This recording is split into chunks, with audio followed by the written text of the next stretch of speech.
Good morning, good afternoon, good evening. You are listening to the Thai Expat Daily Show. I'm your host, Kieran Mack. Now, don't forget to like this video and subscribe to the channel. And let's just jump into today's top stories. So we will start off today with a quick look at the foreign exchange rates. Currently, $1 will get you 31.35 Thai baht. One Great Britain pound will get you 44.15 Thai baht. A euro will get you 38 Thai baht. One Singapore dollar will get you 23.78 Thai baht.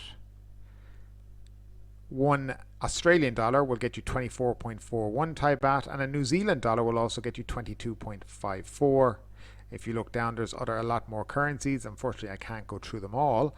But if you look at likes of the Great Britain pound and the euro, they've all increased over the last year and a half. Pre-pandemic, £1 would have got you only about 38 Thai baht, and a euro would have only got you about 35, 34. So a lot more value for money now for people traveling from abroad to Thailand. So hopefully these kind of exchange rates stay this way, which will, I think, definitely be appealing to people who wish to come on holiday and pay in Thai baht, for hotels, airlines, etc. And just to update everybody on the COVID-19 situation in Thailand, on the 15th of June 2021, there was 3,000 cases of COVID within the country and 19 people lost their lives from it. Thailand, since the beginning of May, has kind of staggered around 2,000 to 3,000 cases each and every day. In case people don't know, if you get diagnosed with having COVID, you do not, even if you have no symptoms, you do not get to stay at home and self-quarantine for 14 days. They put you into what they call the field hospital, where you have to stay there until you test negative for COVID-19. So yes, getting COVID in Thailand is not a fun experience. Obviously in Europe, you can self-isolate at home, and that's kind of the way that a lot of places have done it, but not here in Thailand. Field hospitals or private hospitals, public hospitals, that's where you go, regardless whether you're symptomatic or asymptomatic. CCSA admits to vaccine shortages. The Centre for COVID-19 Situation Administration has admitted there is a shortage of vaccines, with no deliveries expected this week. The admission came after many hospitals announced they would have to postpone scheduled inoculations because of the lack of supply. General Natapon Nakpanik, who runs the CCSA day-to-day operations, said on Monday no vaccines were scheduled for delivery this week. However, he remained confident the target of 6 million doses this month would be met. The National Security Council Secretary General was briefing reporters on the situation at Government House in company with Bangkok Governor Aswan Kamuang and Opus Karipapwingpong, Director General of the Department of Disease Control. The media briefing was ordered by Prime Minister Prayut Chan-o-cha, the CCS Director, after the Bangkok Metropolitan Administration (BMA) and the Public Health Ministry blamed each other for the scarcity of vaccines. Only 1 week after General Prayut launched a nationwide inoculation campaign, hospitals have deferred jab appointments for this week, saying they were unable to obtain the vaccines. The BMA on Monday also announced that the vaccinations of Bangkok residents registering on the Thai Ruam Jai scheme would be postponed from Tuesday. Dr. Opus said more vaccines will be distributed to all agencies, but he could not give any accurate timing. City Governor Aswan said Bangkok would resume inoculations as soon as it receives a supply of vaccine from the ministries. So this is basically just everybody blaming everybody else for having no vaccines, and it's hard to know who is responsible because nobody wants to take any kind of blame. Now, they started off last Monday with the big fanfare, all the ministers lined up for the big opening of the inoculation drive and etc., etc. And it's kind of started off with 400,000 doses per day, and it was down to 100,000 yesterday. So it's clear that the vaccines are not there, because I know many provinces that are cancelling vaccination appointments for everyone. I mean, I go on about foreigners not being able to register to get a vaccine, but Jesus, Thai people can't even get it at this point. I mean, it's just a complete mess. It just stinks of incompetency and just general lack of intelligence and proper people running the government and these departments. But Let's hope they get their shit together, because, at the end of the day, people are dying as they mess around, each day like this. So it is a pretty serious topic, but they just seem to put their hands up. But of course, they've all had their vaccines. Let's not forget, they've all had their vaccinations.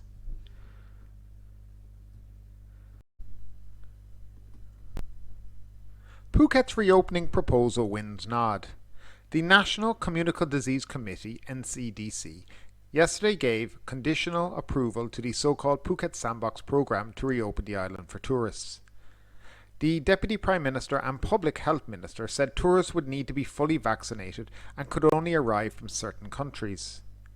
Full details of the sandbox entry requirements will be finalised by the CCSA on Friday, Mr. Anatan said. He was speaking yesterday after chairing a meeting of the NCDC, saying it had agreed with the Phuket Sandbox model proposed by the Tourism Authority of Thailand under COVID-19 restrictions. Foreign arrivals must come from countries where the COVID-19 situation is under control or the number of infections is moderate to low. They should also have both vaccine doses at least 14 days before travelling to Thailand, and the vaccine they received must be authorised by the World Health Organization. They should also have a COVID-free certificate issued within 72 hours of arriving in the country, he said. A COVID-19 check will be done on their day of arrival, followed by further tests on the 7th day and the 14th day. They must also stay and travel inside Phuket for 2 weeks, and only then can they travel elsewhere in the country, provided their COVID tests produce negative results.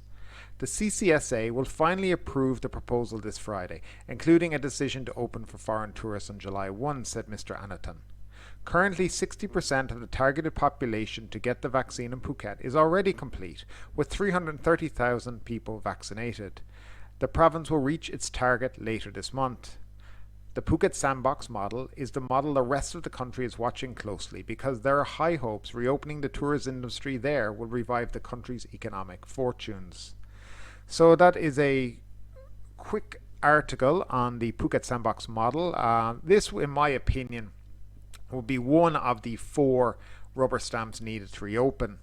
So they basically are saying that this Friday the CCSA will give it its approval, and then it needs to go to the government, the cabinet itself, on the 22nd, where they only meet on Tuesday. So I would fully expect this Phuket Sandbox model to be in the Royal Gazette on Thursday, the 24th of June, a week before the country is meant to reopen for international tourism. As usual, leaving it to the last minute, because I guess everybody's just waiting by their keyboards to book flights, right? No, that's not how it's going to happen. But I personally don't think we're going to see very much in July at all. I think there's too many procedures, too many documents required, and it's just not something that people will be, genuine tourists will want to do. It's just over the top. I see they've moved. Originally, the proposal was for COVID tests on day 1, 5, and 12. Now it's moved to 1, 7, and 14. I don't know if there's a reason behind this.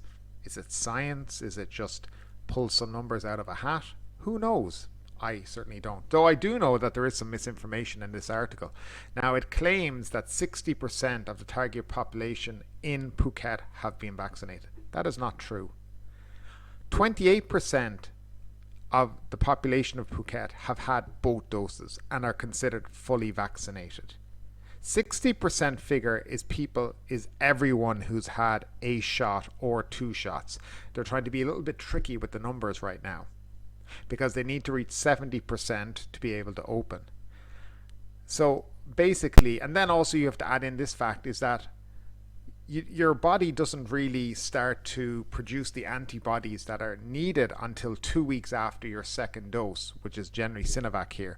So this number that they're giving out is all nonsense. If you can look this number up, and you can actually see that only 28% have actually had their second dose. So they're kind of trying to play tricks with people. I personally think they need just to put the figures down and stop this nonsense. It doesn't look good. If you can get to your 70%, you can get to your 70%. If not, then just admit you can't, but at least be honest about it. As for the sandbox model, Once the full transcript of the rules and regulations come out, along with all the different countries that will be accepted, I will do an essential guide to the Phuket Sandbox model, and I will put it on my channel once all this stuff is hammered out and finished and we have a complete guide for you guys out there. SHA Plus certificate awarded to 300 tourism businesses in Phuket.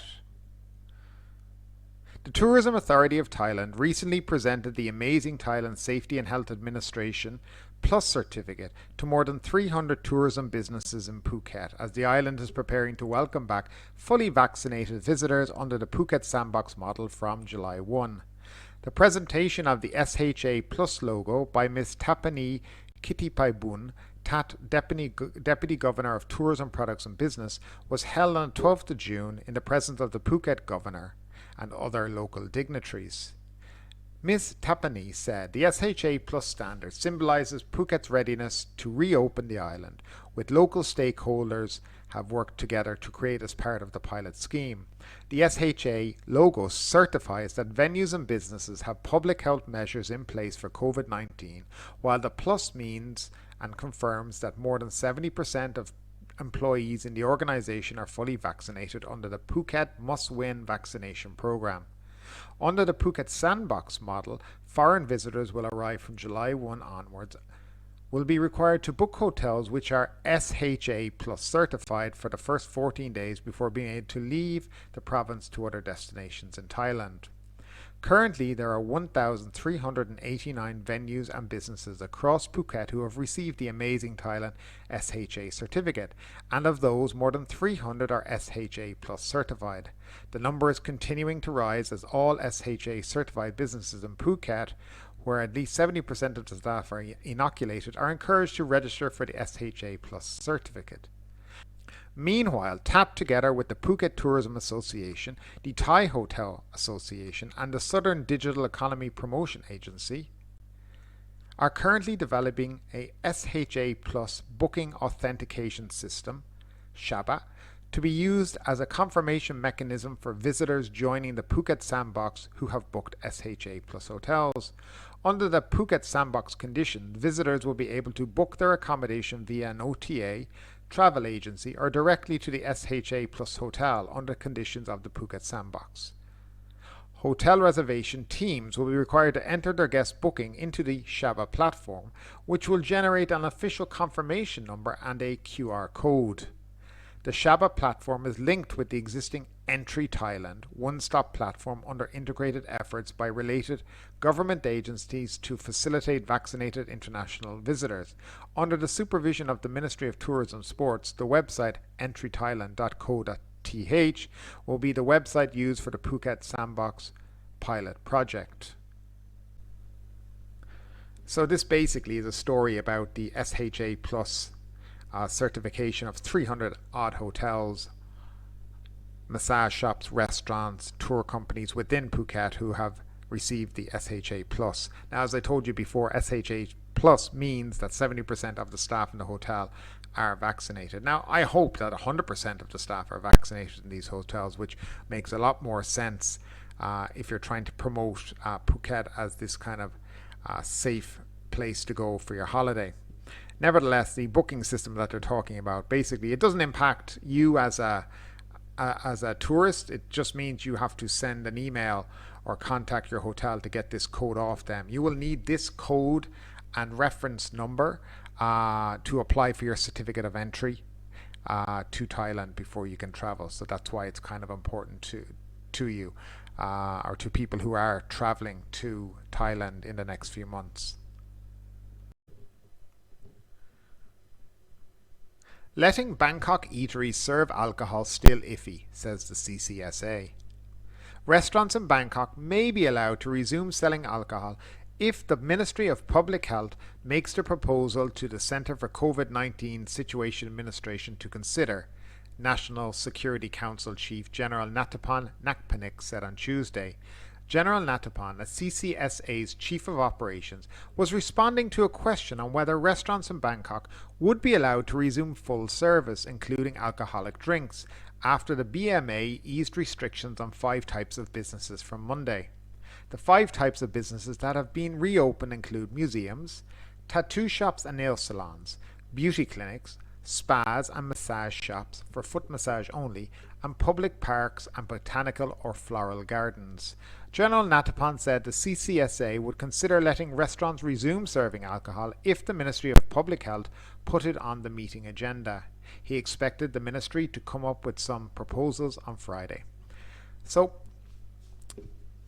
in certain provinces, and not all, but I think it's the dark red provinces, which are the most controlled zones area, and they include Bangkok and surrounding provinces, you are not allowed to serve alcohol in restaurants. But in other provinces, apart from them, you are allowed to serve alcohol.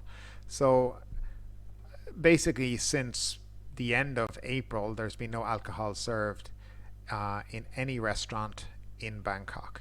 And I guess people are getting a little bit tired. Businesses want to make money. They want, they have to earn a living too. And just selling food is not as profitable as selling alcohol as well. So you can understand why they want to sell alcohol too. I don't see a problem with a restaurant selling beers, something like that. I don't think it should be an issue, and I think it should be allowed. If you're planning to reopen for international tourism, in a couple of weeks, you need to start sending the right message to tourists out there. And that's the way I kind of think about it. Tourists are going to be getting the impression that Thailand is still in this huge lockdown, and it's not a very attractive place to go to if you're in a huge lockdown. Thanks for tuning in today. If you enjoyed today's episode, don't forget to subscribe, and don't forget to leave us a 5-star rating. We are available on YouTube, Apple Podcasts, Spotify, and wherever you like to listen to your podcasts. Thanks for tuning in, and we'll see you tomorrow.